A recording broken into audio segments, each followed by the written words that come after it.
Buenas tardes, hermano. ¿Ustedes se imaginan de qué tema vamos a hablar?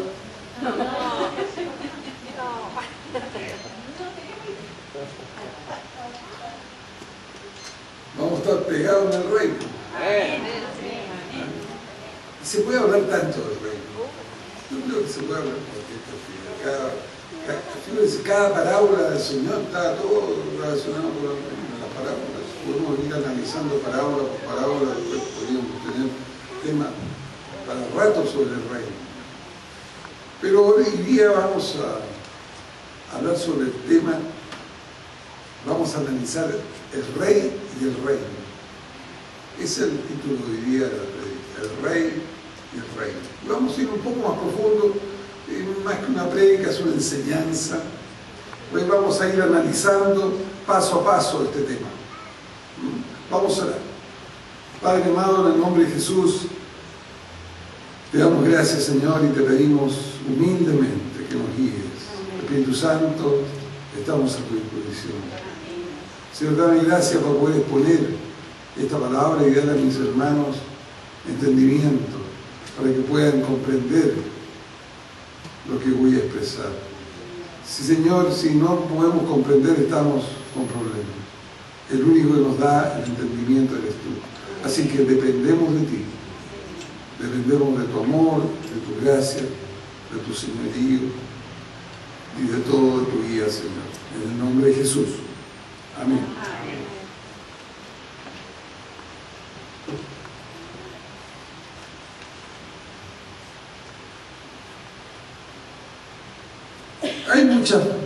Por muchas partes podemos analizar el rey y el reino. Vamos a partir preguntando, ¿qué es el reino? De nuevo. Porque tiene muchos ángulos esto del reino. No es tan simple. Nosotros hoy hablamos del evangelio del reino. Ahora vamos a ampliar un poco más la visión y vamos a hablar un poco más, no tan solo del evangelio, la buena nueva, que el gobierno de Dios había llegado, que era el gran anuncio de Juan, se había acercado y había llegado, el de Juan Bautista y el Señor y de los apóstoles, sino que también el reino un poco más amplio, es eterno, siempre ha sido, es y será. Pero en este reino hay un rey que gobierna, tiene autoridad delegada. El reino de Dios es la totalidad del reinado de Dios en el universo y en los cielos. Mira lo que estoy diciendo. En el reino es la totalidad del reinado en el universo y en los cielos. El universo está en un cielo, hermano. Y de donde estamos nosotros. Y aquí hay varios cielos que están en este mismo lugar. Y también del reinado, el Cristo reina y el Padre reina en todos los cielos. Eso es difícil de comprender, pero Pablo dice que conoció a uno que estuvo en el tercer cielo. Y si estuvo en el tercero, hay un segundo, ¿verdad? Obvio. Y nosotros estamos en el primero. Bueno, es largo, es un misterio maravilloso que se puede uno introducir y que puede mostrarle muchas cosas al Señor. Entonces el reino de Dios es la totalidad del reinado de Dios en el universo y en los cielos. La Biblia habla con frecuencia del reino de Dios de tres maneras. Hay tres maneras que la Biblia habla del reino. Primero, algunos pasajes lo mencionan con un sentido universal, como el gobierno de Dios sobre todas las cosas creadas. Segundo, otros hablan del reinado espiritual de Dios en la vida de los discípulos de Cristo en la tierra, en lo que estamos viviendo con nosotros hoy día. Tercero, otros se refieren a un reino futuro, en el cual el cielo, la tierra y los seres humanos serán reunidos para implementar la plenitud del reinado de Dios al final de los tiempos. Esos tres enfoques que la Biblia habla sobre el reino. En un sentido más restringido, el reino de Dios representa su señorío particular sobre los seres humanos, que voluntariamente lo reconocen como ¿qué? Como rey, como señor, como su rey. Este reino es el reino de la salvación y de gracia, al cual los seres humanos entran mediante su entrega a Jesucristo como su Señor por medio de la fe. Para entrar a Cristo, para entrar al reino, tenemos que haber reconocido a Jesucristo. Primero tenemos que habernos arrepentido, y ya lo vamos a ver completo, y además tenemos que haberlo reconocido como Señor. Y no tan solo reconocerlo como Señor, sino aceptarlo y obedecerle como Señor. Amén. Los cristianos debemos de orar y trabajar para que el reino de Dios venga y para que la voluntad del Rey sea hecha sobre la tierra. La plena consumación del reino de Dios se realizará cuando vuelva el Señor Jesucristo al final de los siglos. Lo tiene más o menos claro, me imagino. Hay tres enfoques. Dios siempre ha reinado en toda la eternidad. Dios está reinando a través de Jesucristo desde que Él vino. Y Dios, el reino, se va a manifestar plenamente cuando Él venga. Los cristianos, a la luz de la palabra, podemos hacer la siguiente declaración. Con la llegada de nuestro Señor Jesucristo, el reino de Dios se hizo presente entre nosotros, lleno de gracia y de verdad. Es una declaración verdadera. Segundo, el reino de Dios está en conflicto constante con el poder de las tinieblas. La lucha ocurre en las regiones celestes y se expresa en todo lo creado a nivel personal, colectivo y estructural. Sin embargo, la comunidad del reino vive sostenida por la confianza de que la victoria ya ha sido conquistada y que el reino de Dios se manifestará plenamente al final de los tiempos. Esa es nuestra esperanza, esa es nuestra total seguridad. Con el poder y la autoridad delegada por Dios, ella asume su misión en este conflicto para ser agente en la redención de todo lo creado. Tercero, el Rey Jesucristo se ha encarnado y llama a la comunidad a hacer lo mismo que Él hizo en el mundo. O sea, Él nos está llevando a su plan, a ser conformados a su imagen. Seguirle como su discípulo significa asumir su vida y su misión. Nos identificamos con la vida y misión de Cristo cuando proclamamos el Evangelio de su reino. Estas buenas nuevas son acerca de un rey y acerca de un reino. El rey. Ahora, vamos a ver qué es el rey. La iglesia evangélica en general no ha prestado suficiente atención a Cristo como rey. Increíble. Y hay algunas que nos dicen, iglesias que dicen afuera, Cristo rey. Y está en el título. Pero no hay el reconocimiento a Cristo como Rey y Señor. La enseñanza y predicación evangélica en el mundo ha frecuentado en primer lugar el concepto de Jesucristo como Salvador, después como sacerdote y profeta, incluso como siervo sufriente. No obstante, el evangelio que predicó Jesús y sus discípulos fue el evangelio del reino, que nos revela y enseña que Cristo, por ser Señor de su reino y el único y bendito soberano, es Rey de reyes y Señor de señores. La alabanza y oración de la iglesia así lo reconoce en 1 Timoteo 1:17, dice: por tanto, el Rey eterno, inmortal, inacible, el único Dios, sea honor y gloria por los siglos de los siglos. Analizaremos ahora 3 menciones sobre este Rey. Las menciones que vamos a ver en este momento son sobre el Rey anunciado, el Rey manifestado y el Rey representado. El Rey anunciado. Este Rey, que es objeto central en el anuncio de las buenas nuevas del reino de Dios, irrumpió en la historia tal como se había anunciado anticipadamente por los profetas de los tiempos antiguos. El Cántico de Ana es un buen ejemplo de un anuncio que recorre las páginas del Antiguo Testamento y configura la expectativa mesiánica del pueblo de Israel. Samuel 2:10 dice: el Señor destrozará a sus enemigos, desde el cielo mandará truenos contra ellos, el Señor juzgará los confines de la tierra, fortalecerá su rey y enaltecerá el poder de su ungido. Las páginas de la profecía registrada profetizaron con lujos y detalles acerca de un rey y su reino. En Isaías, por ejemplo, 9:6-7 dice: porque nos ha nacido un niño, se nos ha concedido un hijo, la soberanía reposará sobre su hombro, y se le dará estos nombres: Consejero, Admirable, Dios fuerte, Padre eterno, Príncipe de paz. El viejo pacto termina con una declaración enfática del carácter rey, anunciando su reino en toda la tierra. En Malaquías 1:14 dice: yo soy el gran rey, dice el Señor Todopoderoso, y temido es mi nombre entre las naciones. No obstante, los judíos en el tiempo de Jesús tenían una idea distorsionada En cuanto al carácter del rey ungido, él esperaba en otro tipo de rey, no a Jesús. Los judíos consideraban al rey anunciado por los profetas como una suerte general, invencible, que lo liberaría de la opresión de los imperios paganos. Eso es lo que esperaban ellos, un guerrero. El rey de sus expectativas era un personaje político, con perfil militar.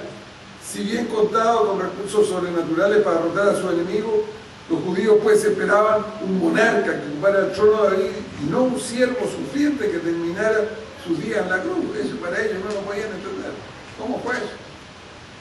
Su mente racional no lo puede comprender. Bueno, ahora ese fue el rey anunciado.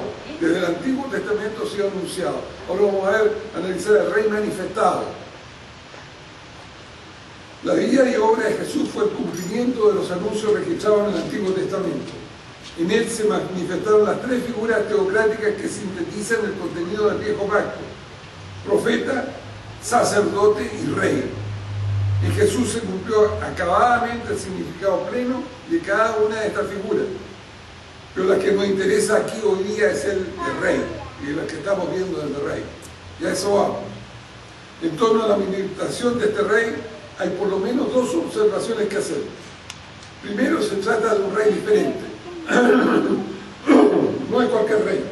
Su majestad es totalmente diferente en su tipo a las dinastías del mundo, y hasta la misma judía, la davídica. Su ministerio como rey se cumple en una esfera espiritual y no política.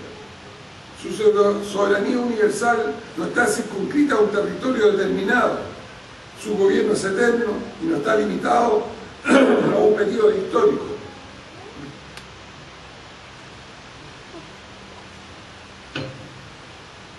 Su reino es un reino espiritual, porque era un reino de gracia. Es el gobierno que hace efectivo los corazones y las vidas de los que creen en él y lo obedecen al reconocerle como Señor. Este rey es diferente, porque para la manifestación de su reino no se vale de la fuerza humana, ni los medios humanos, sino que opera a través de la palabra y del Espíritu. Este rey declaró que su reino no es de este mundo, en Juan 18:26. No obstante, él es la cabeza de la iglesia, lo dice claramente en Efesios 1:22. Este título es prácticamente equivalente a alguien, ser la cabeza en sentido figurativo es alguien vestido de autoridad, que tiene el poder. Cristo es el rey que gobierna con el poder de su amor. Bueno, primero habíamos visto que se trata de un rey diferente. Además se trata, segundo, de un rey sufriente. El rey anunciado se manifestó como siervo sufriente. La iglesia no tiene mayormente dificultades para reconocerlo como siervo sufriente. Pero nos olvidamos por siglos que era el rey. Lo teníamos ahí como siervo. No obstante, lo más cerca se destaca de este rey es su humillación antes que su enaltecimiento. Él es anunciado por los profetas como el Hijo del Hombre, en Daniel 7, 13, 14, a quien le da autoridad, poder y majestad, y todos los pueblos, lenguas y naciones lo adoran. Su dominio es un dominio eterno que no pasará y su reino jamás será destruido. Este varón exaltado reina con majestad a partir de su sufrimiento y entrega, como lo dice en Isaías 53. Dios le ha puesto entre los grandes y declara que repartirá el botín con los fuertes, precisamente porque derramó su vida hasta la muerte y fue contado entre los transgresores. La iglesia debe imitar a su rey en su humillación, si es que quiere participar con él en su exaltación. Lucas 22, 25, 26 dice: los reyes de las naciones oprimen a sus súbditos, y los que ejercen autoridad sobre ellos se llaman a sí mismos benefactores. No sea así entre ustedes, al contrario, el mayor debe comportarse como el menor y el que manda como el que sirve. El Señor decía las cosas al revés, como se dice en el mundo. Esta fue la manera que Jesús respondió a la lucha por poder hasta dentro de sus discípulos. La diferencia entre los reyes de las naciones y los discípulos debe ser la misma que existe entre estos monarcas y el rey de reyes.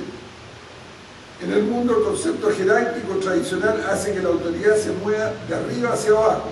Las órdenes vienen del que manda a los que obedecen por su servicio. En este orden de cosas, la persona más importante es el que da las órdenes y es servido. El menor sirve al mayor. Eso es lo que se da en el mundo. Ustedes lo saben. Los que son menores servimos a los mayores. Pero Jesús invirtió este esquema mundano. En su régimen de autoridad, el movimiento va de abajo hacia arriba. Y la actitud es no ser servido, sino que realmente servir. Él mismo se presentó como el modelo por excelencia de este nuevo paradigma, cuando dijo en Marcos 10:45, porque ni aún el Hijo del Hombre vino para que le sirvan, sino para servir y dar su vida en rescate por muchos. Jesús es el rey que entra a Jerusalén, pero sentado en un burrito. Él es el rey que lava los pies a sus discípulos. Es el rey que los judíos colgaron en una cruz. Jesús es el siervo sufriente, el Mesías, el Alfa y el Omega, que incorpora el sacrificio de Él dentro de este plano. Él gobierna sobre el universo a través de su sacrificio. La iglesia debe imitarlo en todo, también en esto. No es fácil servir. Requiere un sacrificio, requiere de horas de dedicación y de amor. Servir no es fácil. Hay que tener la carga de Dios en el corazón. Bueno, ya vimos un rey anunciado, un rey representado. Ahora vamos a ver un rey representado. El rey ha resucitado, ha sido glorificado y ahora reina soberano sentado a la diestra del Padre en las regiones celestes. Muy por encima de todo gobierno de autoridad, poder y dominio, y de cualquier otro nombre que se invoque, no solo en este mundo, sino también en el venidero, dice la palabra. Desde su lugar de dominio, él reina sobre el mundo a través de su representante. Según Pablo, los discípulos sujetos a su señorío, somos los embajadores de Cristo. Oigan, los discípulos sujetos, obedientes y sujetos, que hacen la voluntad de Dios, sujetos a su señorío, son los embajadores de Cristo. No los religiosos, los discípulos, sujetos a su señorío, que lo han reconocido como Señor y lo obedecen. Nosotros somos embajadores de este Rey. El cuerpo de Cristo, o iglesia espiritual, gobierna justamente con Cristo, que es su cabeza en el mundo. Dios sometió todas las cosas al dominio de Cristo. La iglesia es el cuerpo de Cristo. Es la plenitud de aquel que lo llena todo por completo. La autoridad delegada no es para hacer la autoridad de la voluntad de esa autoridad. Interpretando esta autoridad, ¿cuál podría ser lo que está diciendo la palabra? La autoridad viene de Dios, en la cual es cabeza. La autoridad que para ser autoridad tiene que estar bajo autoridad y tiene que recibir de la autoridad. Y no tiene que hacer su voluntad, sino la autoridad de la autoridad que él está sujeta, que es Cristo. Y ahí viene que Cristo asume la cabeza de la iglesia. Tenemos que depender del Señor. Desde el pastor hacia abajo tenemos, de los discípulos, tenemos que, de cada uno de los discípulos, unos más nuevos, otros más antiguos, tenemos que depender de Cristo. La persona y obra de Cristo es el nexo que liga a la iglesia con el reinado de Dios. Cuando más sujeta al señorío de Cristo esté la iglesia, tanto más acabadamente representará el reino de Dios. La iglesia no es el reino. La iglesia es temporal, es creada. El reino es eterno. La iglesia se puede decir, la iglesia es el agente del reino que está en el mundo. Es un embajador de Cristo, es un embajador del reino de Dios en la tierra, pero no es el reino. Ahora vamos a ver el reino y la autoridad delegada. El mismo Isaías, que profetizó acerca de un reino e indicó que el reino del Mesías sería gobernado por autoridad delegada, este rey reina hoy a través de sus súbditos. Dios nos ama y por su sangre nos ha librado de nuestros pecados y ha hecho de nosotros un reino, de sacerdotes al servicio de Dios su Padre, que somos linaje escogido, real sacerdocio, nación santa, pueblo que pertenece a Dios, para que proclamen las obras maravillosas de aquel que lo llamó de las tinieblas a su luz admirable, dice la palabra. De este modo, si bien el reino le pertenece totalmente a Dios, él desea compartir las llaves del reino de los cielos con su pueblo, confesante, que lo obedece, a fin que bajo su poderosa dirección divina, Su proclamación fiel de estas buenas nuevas determina el destino eterno de los seres humanos. Jesús nos enseña que el mejor administrador es aquel que enseña a otros a gobernar en lugar de hacerlo todo personalmente. Tal es la imagen bíblica del rey ungido, que delega a sus seguidores la tarea de ejercer autoridad y usar poder en su nombre. Así pues, el rey reina a través de sus discípulos, que están sujetos en obediencia bajo su reinado. Estos discípulos reciben autoridad para obrar en su nombre, con toda autoridad y poder del mundo. De este modo, el reino de Dios se manifiesta con todo poder y gloria a través de los seguidores de Jesús. Si tú estás escuchando a Dios y estás bajo su señoría, das la palabra, y lo que puede, y lo que al dar la palabra, lo que ahí estás dando, posiblemente, que con gran seguridad va a ocurrir. Si no estás sujeto solamente a tus pensamientos, puedes decir 10 veces lo que quieres con la buena intención, 100 veces que quieres cosas muy buenas, y no pasa absolutamente nada. Según la Biblia hay un poder de autoridad delegada. La autoridad del Hijo viene del Padre, mientras que la autoridad de la Iglesia espiritual viene del Hijo. Derecho de nacimiento. Jesús vino dentro del plan del Padre para gobernar y establecer el gobierno, reinado de Dios sobre toda la creación, es decir, el reino de Dios. Como hijos e hijas de Dios, nosotros no somos ajenos a este plan, sino que estamos involucrados dinámicamente en él. Pero hay dos cosas que hay que tener presente. Nosotros entramos a su reino cuando nacemos del Espíritu Santo y rendimos nuestras vidas a sus pies reconociendo a Jesús como nuestro Señor. Pablo afirma que Él nos libró del dominio de la oscuridad y nos trasladó al reino de su amado Hijo, en quien tenemos redención y perdón de pecado. Así lo dice Colosenses 1, 14, 15. Esto produce en nosotros justicia, paz, gozo del Espíritu Santo y nos constituye en herederos del reino. Somos, por lo tanto, hijos de la promesa y como tales, herederos de la promesa. Segundo, nadie se une al reino. Yo no me uno al reino, sino que uno nace dentro de él por la obra del Espíritu Santo. Esto no es que yo me una al reino de Dios, sino que yo muero y tengo que nacer de nuevo dentro del reino de Dios. Si no hay nacimiento, nuevo nacimiento, no hay reino, no hay ingreso al reino, no hay unión al reino. Hay que nacer de nuevo en el Espíritu para poder echar al reino. Y esto por sí mismo, al nacer en el reino, esto nos constituye como ciudadanos del mismo por derecho. Al nacer en el reino, nosotros ya somos ciudadanos del reino. Al nacer en Chile, que somos ciudadanos chilenos. Yo no me uno al reino, no llego a él, sino yo tengo que nacer en el reino del Espíritu para poder ser conciudadano del reino. Por eso es un derecho de nacimiento. El reino de Dios también es algo futuro, pero también presente. Muchos judíos en el tiempo de Jesús entendían que el reino de Dios era una realidad que lo aguardaban en el futuro. Pero Jesús dejó bien claro que el reino se había hecho presente en él y en medio de sus seguidores. En Lucas 14, 17, 20, 21 dice: habiéndole preguntado a los fariseos cuándo llegaría el reino de Dios, le respondió: el reino de Dios viene sin dejarse sentir. Y no dirán, vengo aquí o allá, porque les digo, el reino de Dios ya está entre vosotros. ¿Dónde estaba manifestado el reino de Dios cuando estaba Jesús? En Jesús mismo. Jesús era una manifestación del reino. Él no hacía nada por su propia cuenta. Él todo lo que escuchaba y veía hacer al Padre, eso hacía. Él, el perfecto, digamos, ser gobernado como Dios y como hombre por el Padre. El Padre gobernaba a Jesús a través del Espíritu Santo.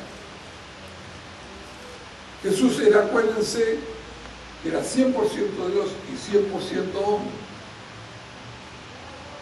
Pero un 100% Dios que había dejado a un lado su poder y su gloria. Por lo tanto, se había hecho 100% hombre, este 100% rey de Dios. Y para poder hacer los milagros y para poder manifestarse al mundo tuvo que ser igual ungido. Igual que nosotros, todo su pueblo, a través del Espíritu Santo, venir sobre él, y él hace milagros y hace todo su ministerio ungido por el Espíritu Santo y con el poder del Espíritu Santo, el mismo poder que viene sobre la iglesia hoy, sobre sus hijos. Por eso el Señor dice, cosas mayores harán ustedes. Porque además, ustedes no están solos, porque yo además voy al Padre a interceder por ustedes. Tienen doble, está el Padre y estoy yo. Ustedes van a hacer cosas mayores y son obedientes. Jesús inauguró su ministerio público anunciando el amanecer del reino de Dios en la tierra. Mateo 4:17 dice, desde entonces comenzó a predicar y decir, convertíos porque el reino de Dios ha llegado. Así dice la Biblia de Jerusalén. En la Reina Valera dice, convertíos porque el reino de Dios se ha acercado. Lucas 16:16 dice, la ley y los profetas llegan hasta Juan. Desde ahí comienzan a anunciarse las buenas nuevas del reino de Dios. Y todos se esfuerzan por entrar a él.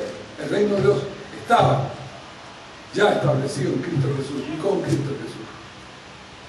Por eso el reino de Dios es una realidad futura y presente a la vez.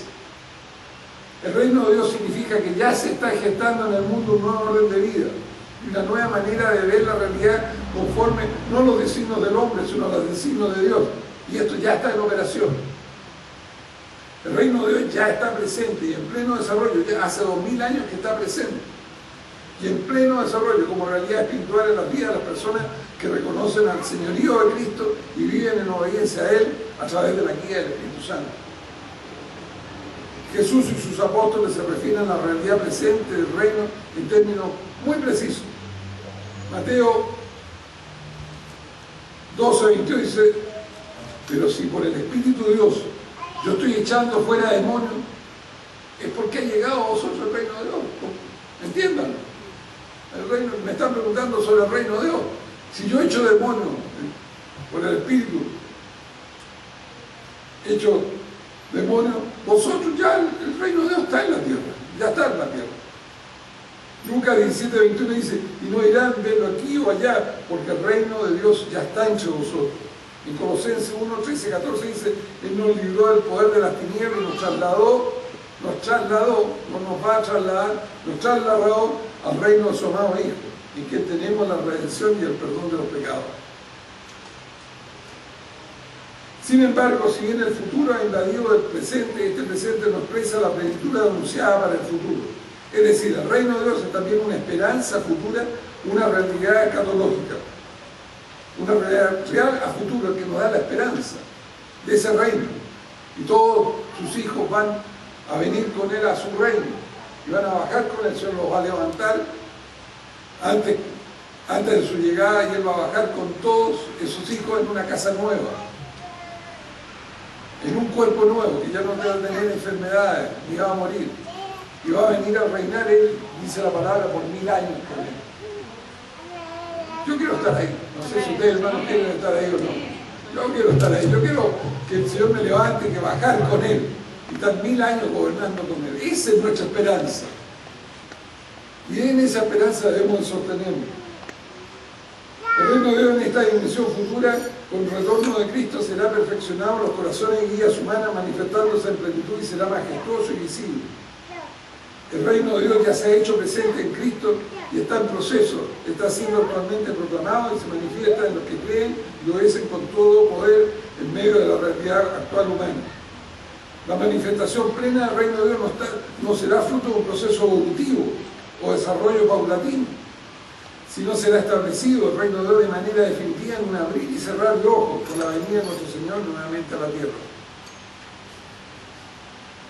Mientras tanto, los ciudadanos del reino que somos, todos los que nos hemos rendido al señorío de Cristo, seguimos colaborando con Él en la proclamación y manifestación del reino que ya vino, pero también este reino no se ha manifestado en total plenitud.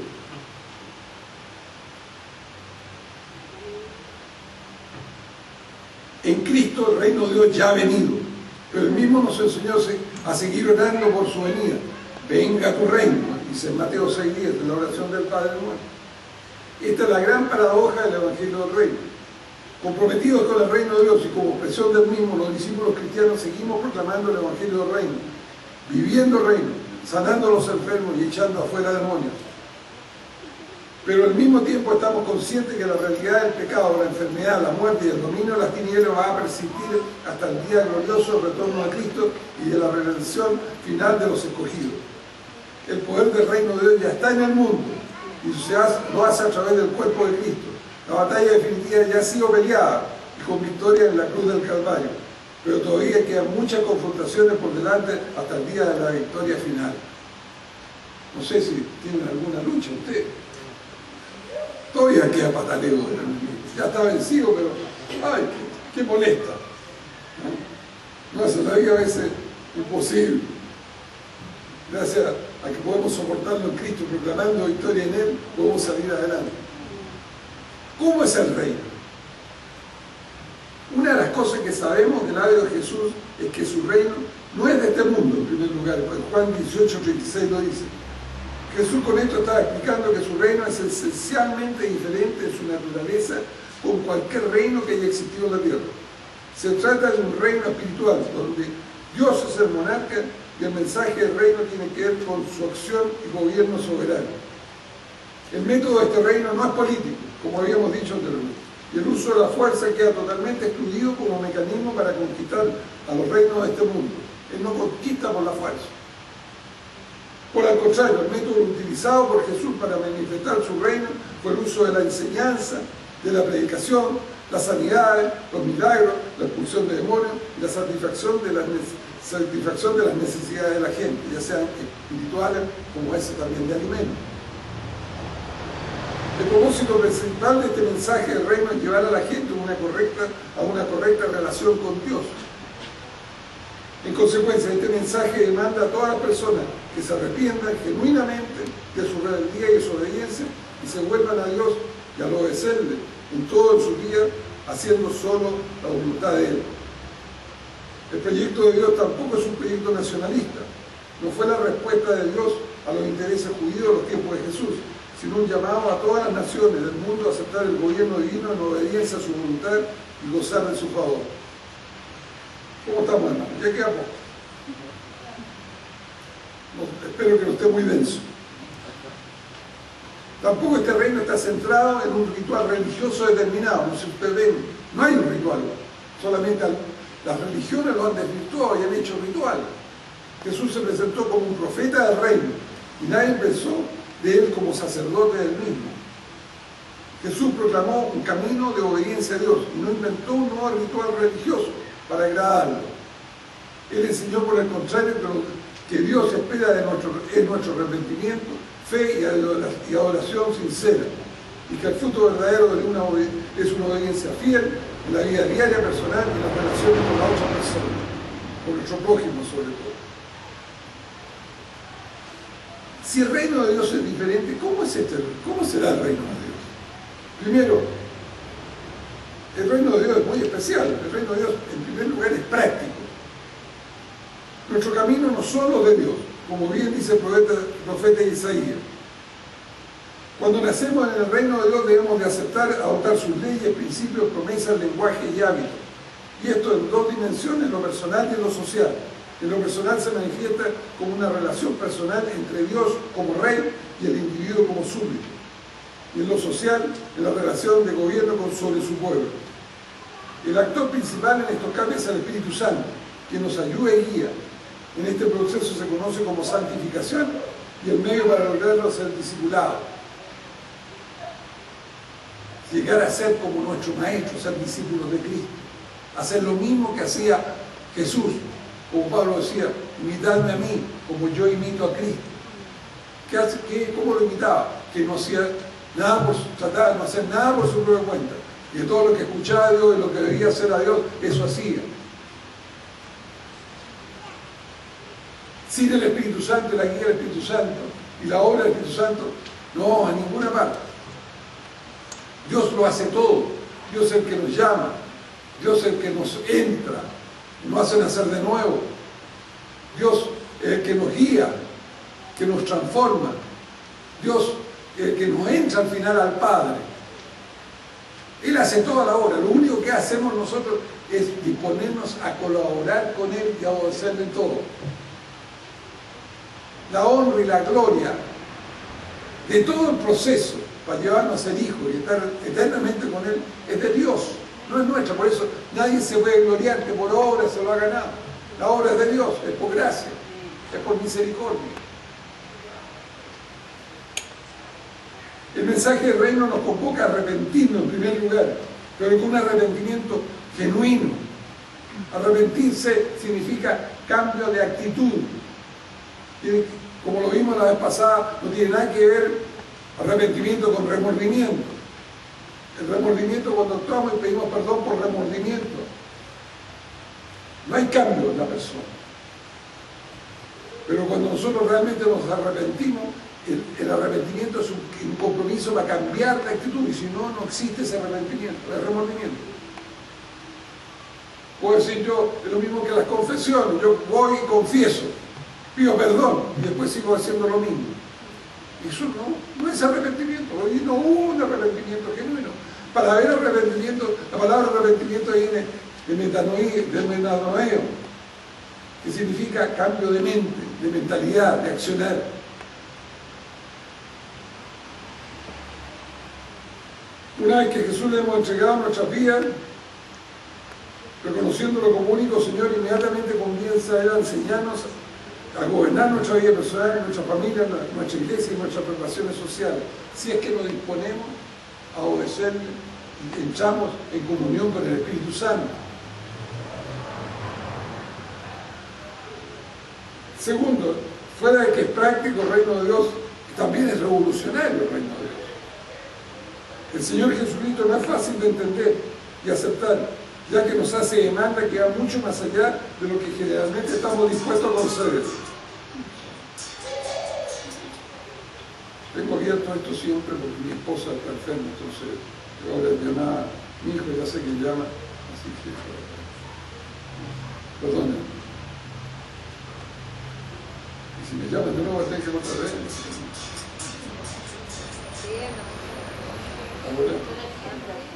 Ahora vamos a pegar.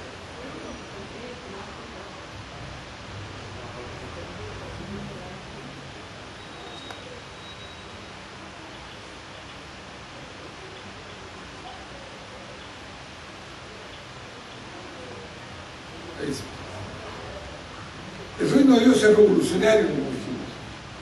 El señorío de Cristo no es fácil de entender y aceptar, ya que nos hace demanda que va mucho más allá de lo que generalmente estamos dispuestos a conceder. Normalmente hay resistencias que generalmente son a causa de la presencia del pecado en la vida, de la falta de madurez espiritual o de la falta de sujeción a Jesucristo. Lo que está generalmente en oposición es que hemos aceptado solamente de boca la autoridad de Cristo. Realmente nos cuesta mucho obedecerle. Cuando hemos lo hecho de boca y no ha sido de corazón, nos cuesta mucho obedecer, seguimos igual. Tomamos el nombre de Jesucristo, por eso a algunos le dice al Señor: ¿por qué me decís Señor, Señor, si no sé lo que yo os digo? Apartado a mí, a sobre maldad. Señor, hicimos milagros en tu nombre. Señor, profetizamos. ¿Sabes qué más? Apártense de mí, nunca os conocí. ¿Qué significa eso? Nunca os conocí. ¿Cómo Dios nos conoció a esa persona? No, conocer significa íntima relación con Él. Cuando uno conoce a su esposa es porque ha tenido intimidad con ella.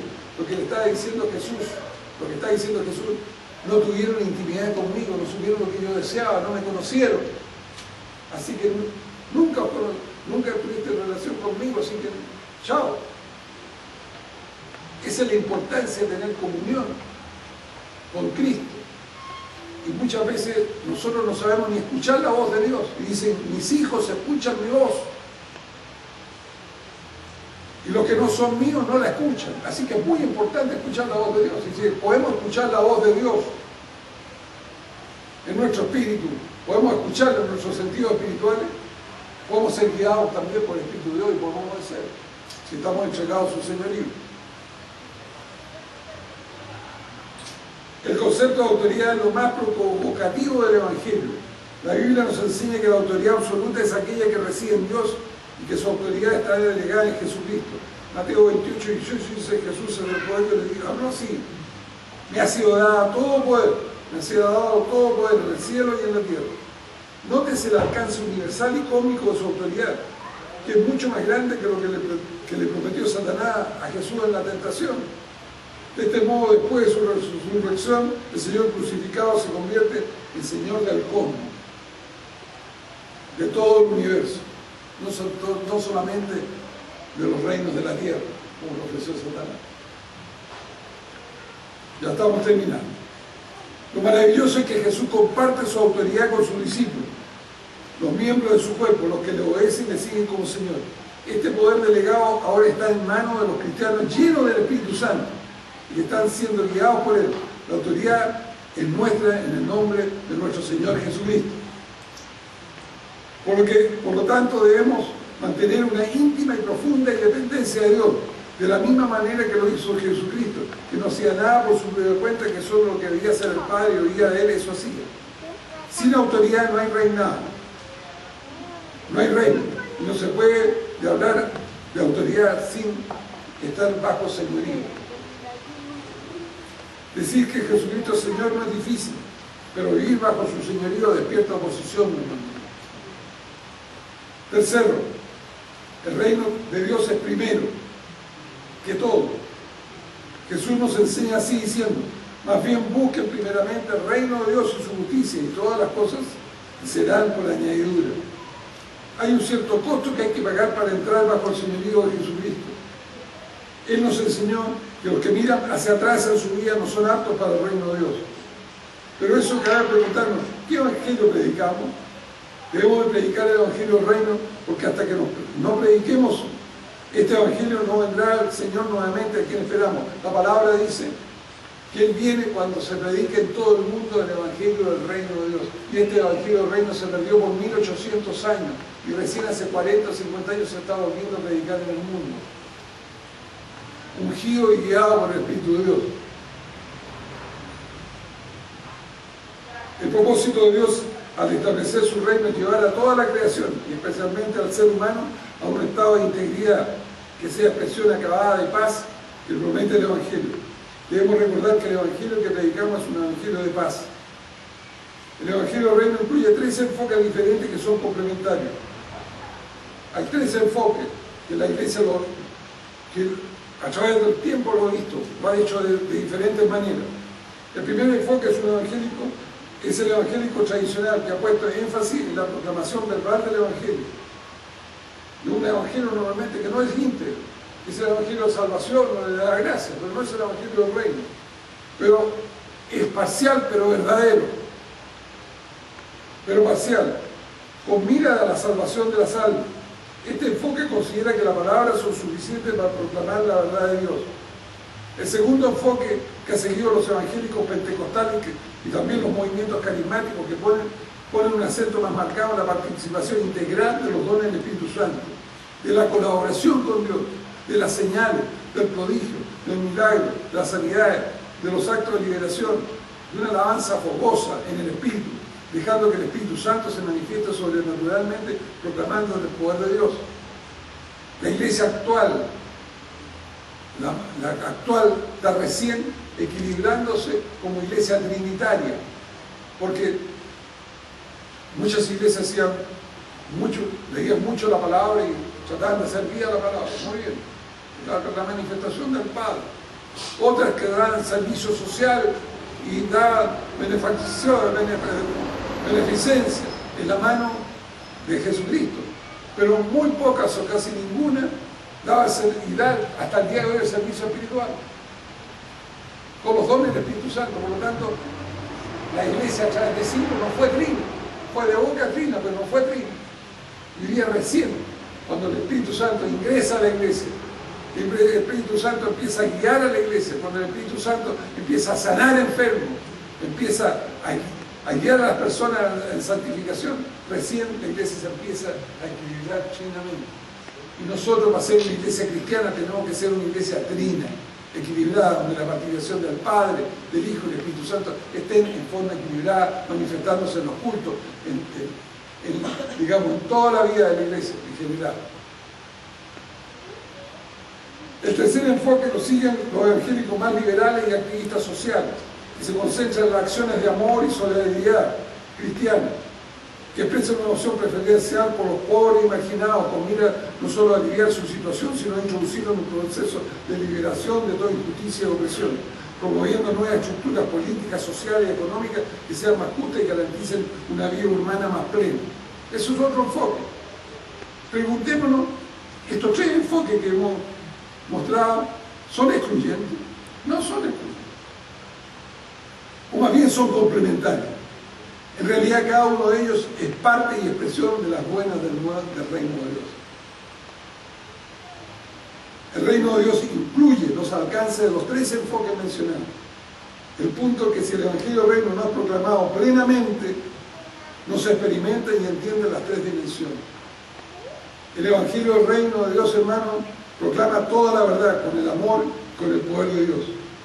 Los que anhelan conocer a Dios deben de recibir la palabra de verdad, deben ser objeto de acciones de amor y ser servidos espiritualmente con el poder de Dios, por la iglesia. Oremos. Gracias, Señor, te damos.